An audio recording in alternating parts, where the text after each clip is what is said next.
जय भोलेनाथ दोस्तों।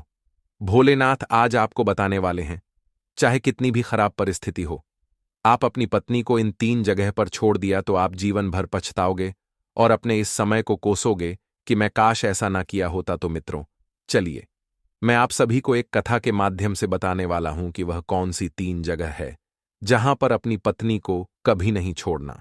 भगवान भोलेनाथ एक छोटे से जंगल में रहते, जहां पर शुद्ध वातावरण मिल रहा था। उस छोटे से जंगल में एक छोटा सा बरगद का पेड़ था और उस बरगद के पेड़ के नीचे बैठकर विश्राम कर रहे थे। तभी उनके पास अंतरिक्ष मार्ग से होते हुए गरुड़ देव वहां पर पधारे। गरुड़ देव जी को देखकर भगवान भोलेनाथ का हृदय करुणा से भर जाता है। उधर गरुड़ देव भगवान भोलेनाथ को प्रणाम करते हैं।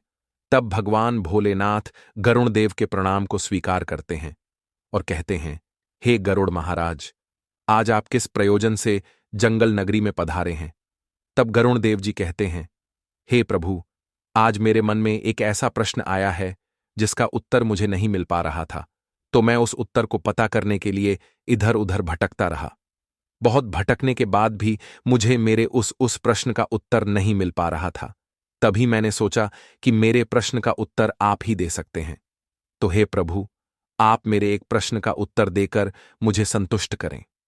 तब जी कहते हैं, हे गरुड़ देव, तुम अपना वह प्रश्न पूछो, मैं तुम्हारे उस प्रश्न का उत्तर देने के लिए तैयार हूं। तब गरुड़ देव भगवान भोलेनाथ जी से कहते हैं, हे प्रभु, ऐसी कौन सी 3 जगह हैं जहां पर अपनी पत्नी को कभी भी नहीं छोड़ना चाहिए?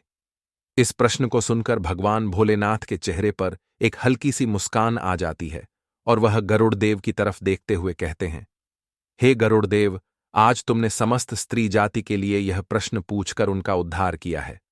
हे गरुड़ देव, मैं इस प्रश्न का उत्तर एक कथा के माध्यम से तुमको बताने वाला हूं, तो हे गरुड़ देव, तुमको इस कथा को पूरे ध्यान से सुनना होगा।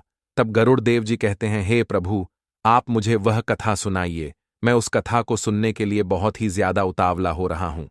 तब भगवान भोलेनाथ जी कहते हैं, हे गरुड़ देव, आप इतना भी ज्यादा उत्सुक मत होइए, क्योंकि ज्यादा जल्दबाजी करने में आपको वह कथा समझ में नहीं आएगी। भगवान भोलेनाथ जी कहते हैं, हे गरुड़ देव, अब मैं तुमको वह कथा सुनाना प्रारंभ करता हूं। जैसे ही भगवान भोलेनाथ कथा सुनाने को वाले ही होते हैं, वैसे ही वहां पर पार्वती आ जाती है और वह भगवान भोलेनाथ से कहती हैं, हे प्रभु, मैं भी इस प्रश्न का उत्तर जानना चाहती हूं और मैं भी इस कथा को सुनना चाहती हूं। हे प्रभु, आपकी आज्ञा हो तो मैं भी इस कथा को सुन सकती हूं।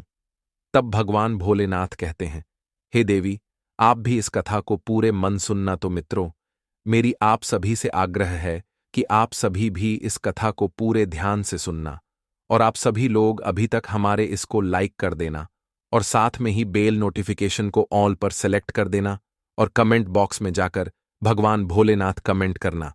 और इस वीडियो को जो भी व्यक्ति शुरू से लेकर अंत तक देखा है, उस व्यक्ति के घर में सदैव लक्ष्मी वास करती हैं, और जो भी इस वीडियो को स्किप कर देता है, उसके घर को लक्ष्मी सदैव के लिए उसके घर को छोड़कर चली जाती है। तो मित्रों, चलिए कथा को सुनाना प्रारंभ करते हैं।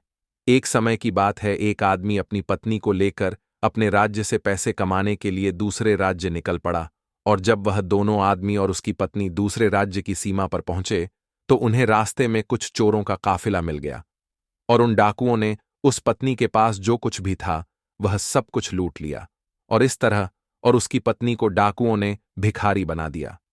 इसके बाद वे चोर वहां से फरार हो गए। लेकिन आदमी और उसकी पत्नी सब कुछ लूटने के बाद चिंता में पड़ गए और सोचने लगे कि अब क्या करें, कहां जाएं। एक अनजान राज्य में दोनों का बुरा हाल हो गया, क्योंकि अनजान शहर में पैसा ही काम आता है।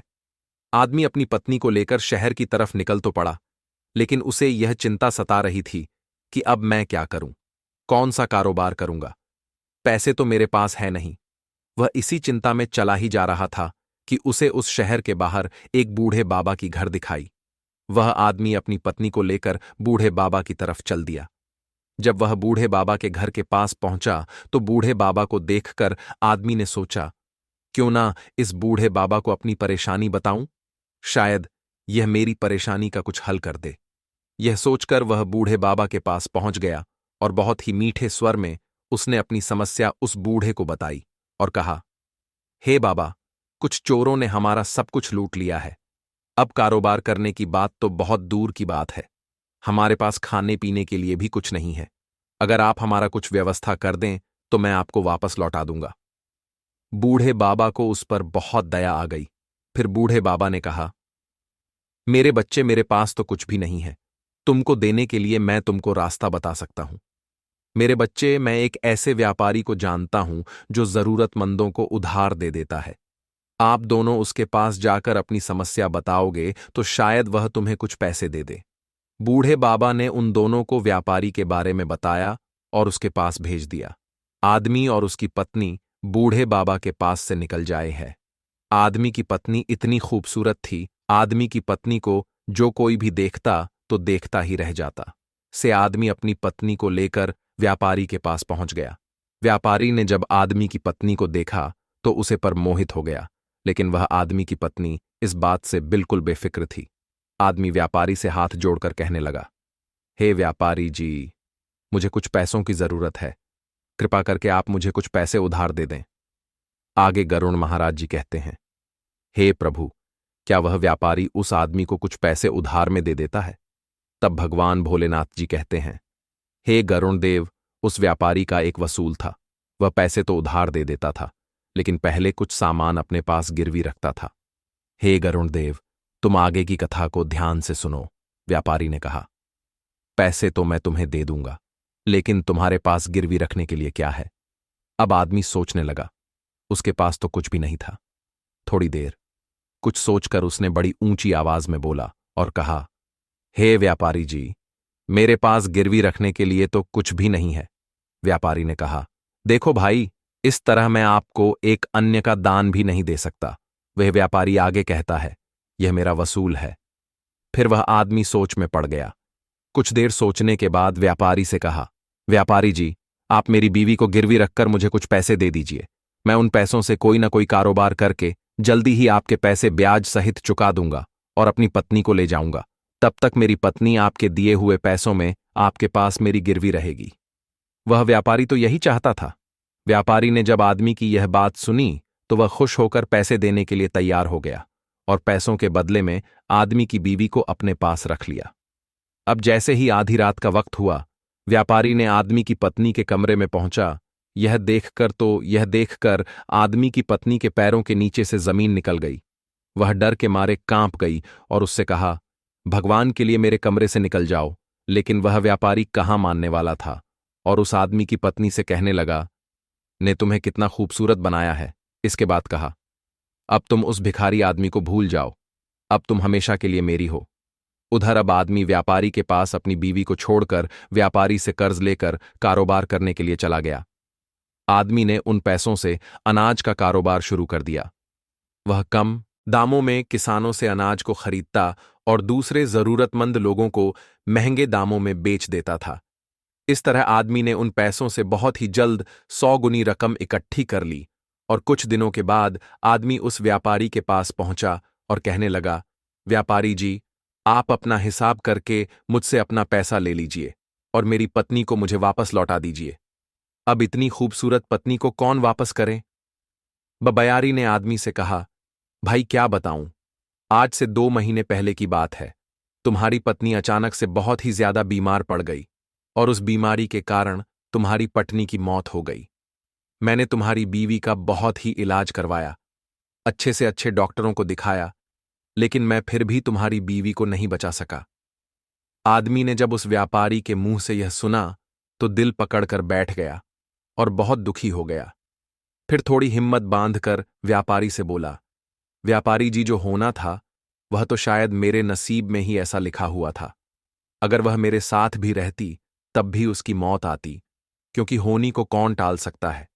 फिर भी आप अपने पैसे मुझसे ले लेते ताकि मैं इस बात से बेफिक्र हो जाऊं कि मैंने अपना कर्ज चुका दिया है और अपनी पत्नी को गिरवी रखने के कलंक से खुद को बचा सकूं।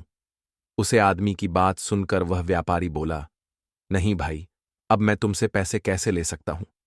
जब मैं तुम्हारी अमानत ही तुम्हें नहीं लौटा सकता तो अपना कर्ज वापस लेने का मुझे कोई हक नहीं है। आदमी ने बार बार व्यापारी से अपना कर्ज वापस लेने की गुजारिश की, लेकिन व्यापारी नहीं माना। उसके बाद उदास होकर आदमी वहां से चल दिया तो रास्ते में फिर उस जगह पर पहुंचा जहां पर उसकी मुलाकात उस बूढ़े बाबा से पहली बार हुई थी। हमेशा की तरह बूढ़े बाबा अपने घर पर बैठे हुए थे। आदमी भी वहीं जाकर चुपचाप बैठ गया। बूढ़े बाबा ने जब आदमी को देखा तो उसे बूढ़े बाबा ने पहचान लिया और उसका हालचाल पूछने लगा। आदमी ने पूरा मामला बूढ़े बाबा को बता दिया। वह बूढ़े बाबा बहुत ज्ञानी और अनुभवी बूढ़ा था। आदमी की बात सुनकर बूढ़े बाबा ने कहा, भाई, उस व्यापारी ने तेरे साथ धोखा किया है। तुम्हारी पत्नी अभी बिल्कुल सही सलामत जिंदा है। तुम्हारी पत्नी को उस व्यापारी ने अपने घर में छुपा लिया है। भगवान भोलेनाथ बताते हैं, कभी भी अपनी पत्नी अनजान आदमी के पास मत छोड़ो। हमारी कहानी का अगला भाग देखने के लिए लाइक और सब्सक्राइब जरूर करें।